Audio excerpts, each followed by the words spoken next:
Hello, ഞങ്ങൾ നിങ്ങളുടെ BTech tutors. ഇന്ന് നമ്മളിവിടെ വന്നേക്കുന്നത് എന്താ പറയാ, ഒരു പുതിയ അനൗൺസ്മെന്റ് ആയിട്ടാണ്. നമ്മൾ പുതിയ ബാച്ചുകൾ, പുതിയ ഒരു സ്ട്രീമിക്ക് കടക്കാണ്. നമ്മൾ ഗേറ്റിന്റെ അനൗൺസ്മെന്റ് ആണ് ഇവിടെ നടക്കാൻ പോകുന്നത്. അതിനെക്കുറിച്ച് സത്യം പറയേണ്ട ആള് നമ്മുടെ പ്രിൻസി സാറാണ്. അപ്പോ പ്രിൻസി സാറിന്റെ അടുത്ത് തന്നെ, പ്രിൻസി സാർ തന്നെ പറയട്ടെ ഗേറ്റിനെ കുറിച്ച്. നമ്മളൊരു ഗേറ്റ് കോച്ചിങ് ഈ പറഞ്ഞ ക്ലാസ്സസ് സ്റ്റാർട്ട് ചെയ്യുന്നു എല്ലാ ഡിപ്പാർട്ട്മെന്റിലായിട്ട്. സാറേ, അപ്പൊ നമ്മുടെ ഈ ബിടെക്കിന് നമുക്ക് രണ്ട് ബാച്ചുകൾ ഉണ്ടായിരുന്നു, സ്റ്റാൻഡേർഡ് ബാച്ച്, പ്രീമിയം ബാച്ച് എന്ന് പറഞ്ഞത്. അപ്പൊ നമുക്ക് ഈ ഗേറ്റിന്റെ കേസിൽ ഇതുപോലെ ബാച്ചുകൾ വരുന്നുണ്ടോ? ഇവിടെ 3 ബാച്ചസ് ആണ് മെയിൻ ആയിട്ട് വരുന്നത്. യഥാർത്ഥത്തിൽ പറഞ്ഞത് സ്റ്റാൻഡേർഡ് ബാച്ച് ഉണ്ട്, ഡീലക്സ് ബാച്ച് ഉണ്ട്, പ്രീമിയം ബാച്ച് ഉണ്ട്. യഥാർത്ഥത്തിൽ നമ്മുടെ സ്റ്റാൻഡേർഡ് ബാച്ച് എന്ന് പറയുന്നത് ഈ ജോലിക്കാരായിട്ടുള്ള ആൾക്കാർക്കാണ് കൂടുതലും പ്രാധാന്യം വരുന്നത്. ഈ റെക്കോർഡ് ക്ലാസ്സസ് ആയിരിക്കും കൂടുതലും. അവർക്ക് ഈ പറഞ്ഞ മോക്ക് എക്സാംസും ബാക്കിയുള്ള എക്സാംസ് എല്ലാം പ്രൊവൈഡ് ചെയ്യുന്നുണ്ട്. എങ്കിൽ കൂടിയും ഈ പറഞ്ഞു വന്ന ക്ലാസ്സസ് ലൈവ് ഉണ്ടായിരിക്കും. എന്നാൽ ഈ ഡീലക്സ് ബാച്ചിനെ കുറിച്ച് പറയുകയാണെങ്കിൽ അവർക്ക് ക്ലാസ്സസ് ഉണ്ടാവും. ഈ പറഞ്ഞ ലൈവ് ക്ലാസ്സസ് മുഴുവൻ അല്ലേ കൂടിയും ഹൈബ്രിഡ് ആയിട്ടൊരു മോഡലിലായിരിക്കും. കുറച്ച് ലൈവ് ക്ലാസ്സസും കുറച്ച് ഈ പറഞ്ഞ പ്രത്യേകിച്ച് ഈ പറയുന്ന ക്ലാസ്സസുകളെല്ലാം എടുക്കുന്നത് റെക്കോർഡർ ആയിരിക്കും. പ്രോബ്ലംസും ക്വസ്റ്റ്യൻസും എല്ലാം ചെയ്യുന്നത് ഈ പറഞ്ഞ ലൈവിലായിരിക്കും. എന്നാൽ ഇനി ഒരു ബാച്ചിലുണ്ട്, പ്രീമിയം ബാച്ച്. ആ പ്രീമിയം ബാച്ചിൽ മുഴുവൻ ലൈവാണ്. അവിടെ യഥാർത്ഥത്തില് ഓഫ്ലൈൻ ക്ലാസ്സസും 1-2 മാസത്തേക്ക് പ്ലാൻ ചെയ്യുന്നുണ്ട്.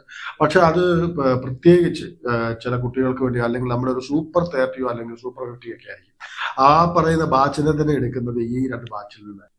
അപ്പോ ആർക്കൊക്കെ ആയിരിക്കും ഇതിൽ അഡ്മിഷൻ എന്ന് പറയുന്നത് സാറേ?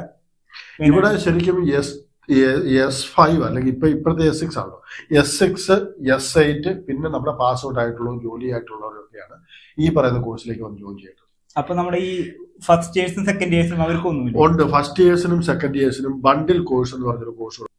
അപ്പൊ നമ്മൾ ഈ പറഞ്ഞ പോലെ ബണ്ടിൽ കോഴ്സിൽ നമുക്ക് ഗേറ്റിന്റെ കോഴ്സും കിട്ടുന്നുണ്ട്, ബിടെക്കിന്റെ കോഴ്സും കിട്ടുന്നുണ്ട്, സയന്റിസ്റ്റ് പോസ്റ്റുകളുടെ കോഴ്സും കിട്ടുന്നുണ്ട്, പിന്നെ പ്ലേസ്മെന്റിന്റെ കോഴ്സും. ഇങ്ങനെയാണ് ഈ ബണ്ടിലിന്റെ പ്ലാൻ ചെയ്തിരിക്കുന്നത്. അല്ലെങ്കിൽ നമ്മുടെ കോഴ്സ് ഉള്ളത് എങ്ങനെയാണെന്ന് ചോദിച്ചാൽ ഫസ്റ്റ് ഇയർ മുതൽ തന്നെ അവർക്ക് ജോയിൻ ചെയ്യാൻ സാധിക്കും. ഫസ്റ്റ് ഇയറിൽ പ്രത്യേകിച്ച് അവർക്ക് ഗേറ്റിന്റെ ക്ലാസ്സസ് ഒന്നും പ്രൊവൈഡ് ചെയ്യുന്നില്ല.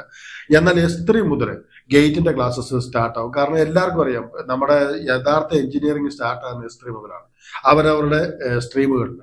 അത് അപ് ടു S6 വരെയുള്ള പേപ്പറുകളായിരിക്കും നമ്മൾ പ്രൊവൈഡ് ചെയ്യുന്നത്.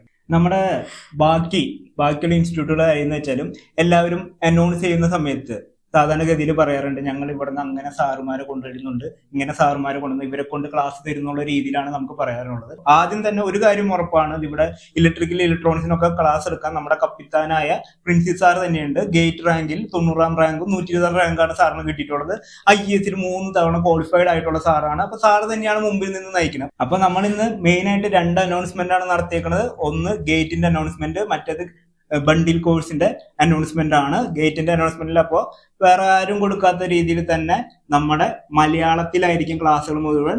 ഗേറ്റ് റാങ്ക് ഉള്ള ഫാക്കൽറ്റീസ് വന്നിട്ടായിരിക്കും ക്ലാസ്സുകൾ മൊത്തം പ്രൊവൈഡ് ചെയ്യുന്നത്. ഇതേപോലെ തന്നെ ബണ്ടിൽ കോഴ്സിനെ കുറിച്ച് പറയുമ്പോൾ നിങ്ങൾക്ക് 4 ഫസ്റ്റ് ഇയേഴ്സിനാണ് മെയിൻ ആയിട്ട്. ബണ്ടിൽ കോഴ്സിൽ ഏറ്റവും പ്രത്യേകത ഉള്ളത്, ഈ കുട്ടികൾ ഏത് കോളേജിൽ, ഇപ്പൊ പല പ്രൈവറ്റ് കോളേജിലൊക്കെ പഠിക്കുന്ന കുട്ടികൾക്ക് അവർ എങ്ങനെയാണ് ഈ എഞ്ചിനീയറിംഗ് പൂർത്തിയാക്കുന്നതിനെ പേടിക്കുന്നത്. യഥാർത്ഥത്തിൽ അവർ അതിനല്ല ശരിക്കും പറഞ്ഞ സ്റ്റിക്ക് ഓൺ ചെയ്യേണ്ടത്. They have to think about how I can make a good rank in GATE, അല്ലെങ്കിൽ ഈ പറഞ്ഞു വന്ന നല്ലൊരു എഞ്ചിനീയറായി എങ്ങനെ പുറത്താകുന്നുള്ളതിന് വേണ്ടിയാണ് ശ്രമിക്കേണ്ടത്. അപ്പോൾ അവർ ഏത് കോളേജിൽ പഠിച്ചു എന്നുള്ളതല്ല, ഒരു NIT IIT ലെവലിൽ അവരെ ആദ്യം തൊട്ടേ ബ്രഷപ്പ് ചെയ്ത് പഠിപ്പിച്ചെടുക്കുക. ഒന്നാമത്തെ പോയിന്റ് ഈ പറയുന്ന ബണ്ടിലിന്റെ. രണ്ടാമതൊരു ഉദ്ദേശമായി പറയുകയാണെങ്കിൽ അവർ ഈ പറഞ്ഞു വന്ന മുമ്പ് പറഞ്ഞ പോലെ തന്നെ ഒരിക്കലും ഈ പറഞ്ഞു വന്ന എഞ്ചിനീയറിംഗ് പൂർത്തിയാക്കുന്നതിനെ ഓർത്ത് പേടിച്ചിട്ടല്ല ജീവിക്കേണ്ടത്. They have to make a good engineer, become a good engineer. അതാണ് ഏറ്റവും ഇമ്പോർട്ടന്റ് ആയിട്ടുള്ള കാര്യം. ഇത് രണ്ടുമാണ് ഈ ബണ്ടിൽ കോഴ്സിന്റെ ഏറ്റവും വലിയ പ്രാധാന്യത്തോടെ കാണുന്ന കാര്യം. അപ്പോൾ നമ്മള് ഈ ബണ്ടിൽ കോഴ്സിൽ ചേർന്ന കുട്ടികൾക്ക് ഗേറ്റിന്റെ ഏത് ബാച്ചിലേക്ക് ആയിരിക്കും അഡ്മിഷൻ ഉണ്ടാവുക? ഉറപ്പായിട്ടും ബണ്ടിൽ കോഴ്സ് ചേർന്നവരും മോസ്റ്റ് പ്രോബബ്ലി എത്താൻ പോകുന്നത് ഈ പറഞ്ഞു വന്ന ഏതിൽ തന്നെയാണെന്നറിയാം, നമ്മുടെ പ്രീമിയത്തിൽ തന്നെ. കാരണം നമ്മൾ ട്രെയിൻ ചെയ്തുകൊണ്ട് വരുന്നതാണ്. അവർക്ക് പ്രത്യേകം കെയർ ഉണ്ടാവും. അവരുടെ എഞ്ചിനീയറിംഗിൽ ഞാൻ പറയാലോ, അവരുടെ കോളേജിൽ എന്ത് പഠിപ്പിക്കുന്ന വി ഡോണ്ട് കെയർ. വളരെ ആത്മാർത്ഥത്തിൽ പറയുന്നു, we will give all the engineering care. അപ്പോ നിങ്ങൾ പലർക്കും ഇപ്പോ ഇങ്ങനെ കോഴ്സിൽ ചേരാൻ താല്പര്യമുള്ള കുട്ടികളുണ്ട്, ഇത് കോഴ്സിനെ കുറിച്ച് കൂടുതൽ ഡീറ്റെയിൽസ് അറിയുന്ന കുട്ടികളുണ്ടെന്ന് വെച്ചാല് ഇപ്പൊ തന്നെ വാട്സപ്പ് ചെയ്തോ. നമ്മുടെ നമ്പർ 8848664002. ഈ നമ്പറിലേക്ക് എത്രയും പെട്ടെന്ന് വാട്സപ്പ് ചെയ്യാൻ നമ്മൾ ഇവിടുന്ന് കോൺടാക്ട് ചെയ്യുന്നതായിരിക്കും കംപ്ലീറ്റ് ഡീറ്റെയിൽസോടുകൂടി. അപ്പൊ ഓക്കെ അല്ലേ? Thank you.